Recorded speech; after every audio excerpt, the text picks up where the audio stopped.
Hello friends. So in this video, let us see some of the contributions of Dr. Abraham Jacobi, who is the father of pediatrics, and his contributions towards the specialty area called pediatric nursing.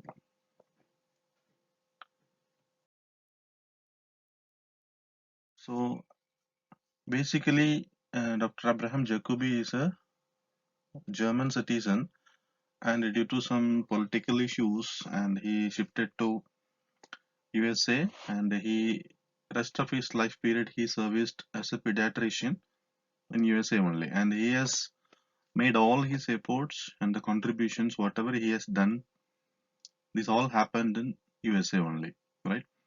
So the father of pediatrics, Abraham Jacobi, championed children's care in both academic and medical spheres, because this the contributions whatever Dr. Abraham Jacobi done is not only in practical area, he has contributed to the academic part as well. So the most significant contribution of his journey is, during his life, every medical school in the United States established a department of pediatrics. So that is the beauty of his contribution. And Jacobi earned his medical degree at the University of Bonn in 1851. When he traveled to Berlin to take his state medical exams, he was arrested and held in prison for nearly 2 years on a charge of promoting political and social reform in the German Revolution of 1848. But the significant part of this arrest is that he has considered, or he has viewed this imprisonment as a badge of honor, and this was the reason why he left Germany and he entered into United States in the year 1853. So straight away he reached to New York in 1853, where he practiced general medicine, surgery and obstetrics, as was the custom of most of his contemporaries.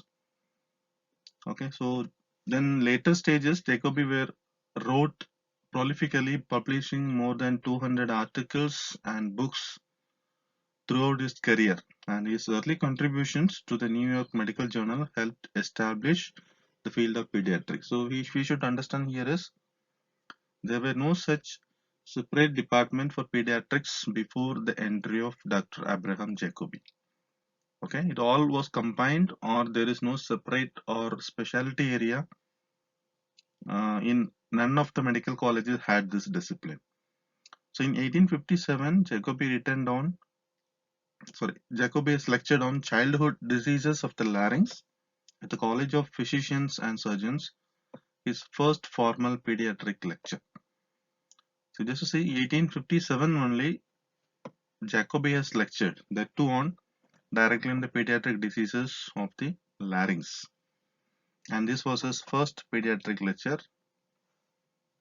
And later, gradually he is entering into each and every part of this specialty area, and he is holding in almost all the topmost positions he has entered.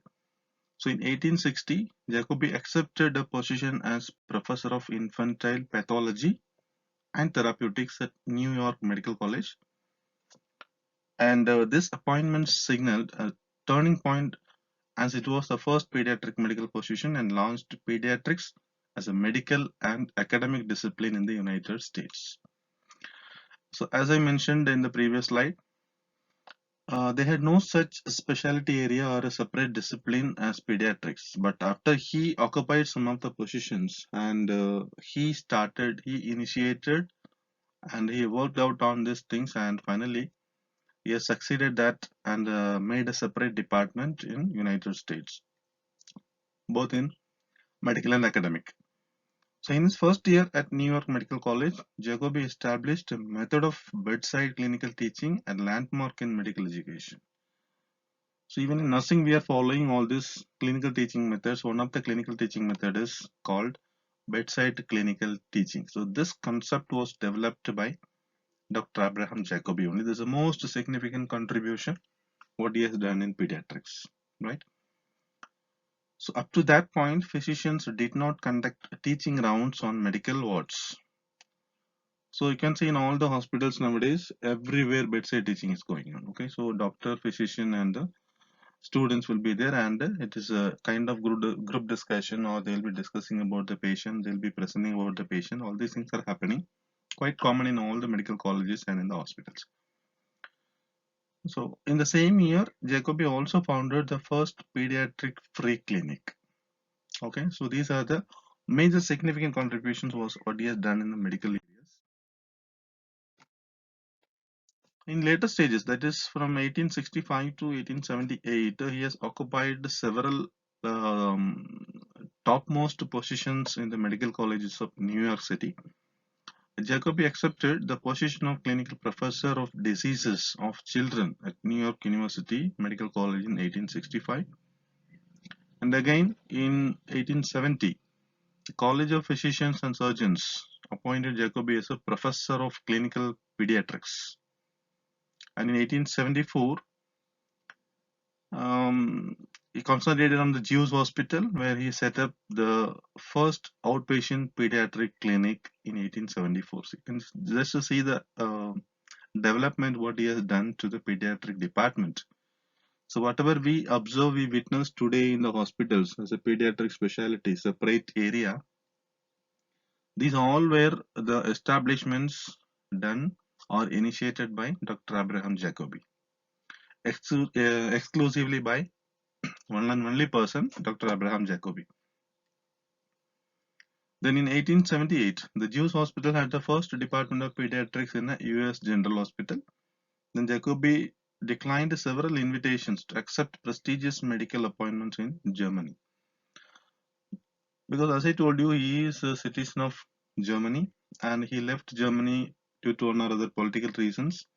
And finally, due to his contributions in pediatrics and establishment of the developments, whatever he has shown in USA, by considering all these points, he was called back to Germany and he got several invitations to accept some of the prestigious posts in Germany, but he refused all these things. And he has also contributed to infant nutrition and breastfeeding as well. So he is best recognized for his achievements in infant nutrition. He studied breastfeeding and safe breast milk substitutes. After the safety of pasteurization was proven, he fought to dispel the old belief that raw milk was beneficial. And he has given some, what to say, some experiments he has done, or he has narrated that the importance of boiling the milk, and he has shown the technique of boiling the milks as well. So he advised parents to boil milk until bubbles appeared and advocated diluting milk.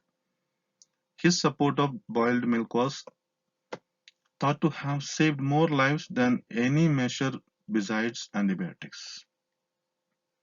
So this is the most valuable point what he has done in terms of infant nutrition and breastfeeding. And in terms of some medical conditions related to the pediatric or the children, he also studied regarding diphtheria, gastrointestinal disorders, dental diseases, and treatment of pediatric diseases. He invented the first laryngoscope but never patented it. So unfortunately, it is not patented in his name, but he is the person shown the first laryngoscope.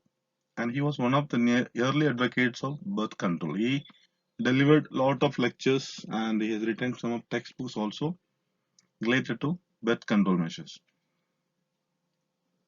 Then Jacob wrote about medical history and specialized in topics of pediatrics in the era of 1800, meningitis, tracheotomy, and nursing. And Jacobi's best known textbook is Intestinal Diseases of Infants and Children, published in 1887. So this textbook is considered as a guide for all the other physicians and the practicing doctors, that based on his textbook information only, most of the patients were treated on those days. Even nowadays also this is being followed. So Jacobi was one of the first to treat diphtheria group with intubation, the passage of a tube down the throat to help the patient breathe. So this is again the most significant contribution what he has done to treat the pediatric children population with the diphtheria group. So what they were doing previously, physicians had been treating diphtheria group by cutting into the larynx to establish an airway.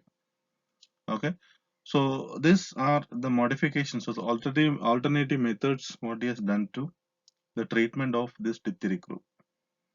And further, Jacobi used diphtheria antitoxin as soon as it was available and advocated its use. In 1880, he published monograph on diphtheria. Right. So his contribution towards the management of diphtheria is also most significant contribution in the department of pediatrics.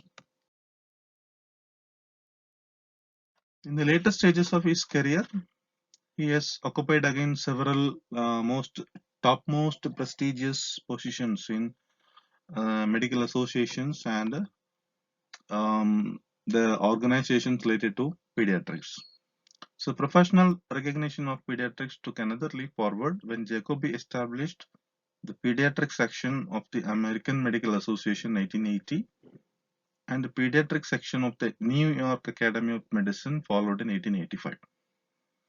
Okay, so with the founding of the American Pediatric Society in 1888, Jacobi set up the first independent medical specialty society in the United States. So we understand that almost all the positions he has occupied, and he has not simply occupied the positions, he has done several improvements, progress, and he has established a lot of departments in pediatrics, and that may be the reason why he has occupied all these topmost positions in. And he is the only foreigner had the opportunity to occupy these all the highest and topmost positions in United States. And Jacobi also served as president of the American Medical Association in 1912. So this only I said he is the only foreigner occupied the post as president of the American Medical Association. So throughout his career, he pressed for regular attendance at medical society meetings, and he wrote for numerous medical journals and lobbied Congress to publish the index catalog of the Library of the Surgeon General's Office. Okay, so these are the later medical accomplishments what Dr. Abraham Jacobi has done. Right. Okay, so with that we have come to the conclusion. These are the most important and significant contributions of the pioneer of pediatrics, Dr. Abraham Jacobi.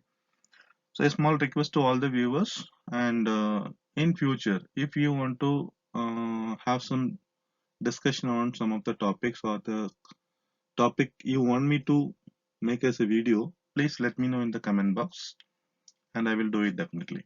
Thank you so much, and please subscribe my channel.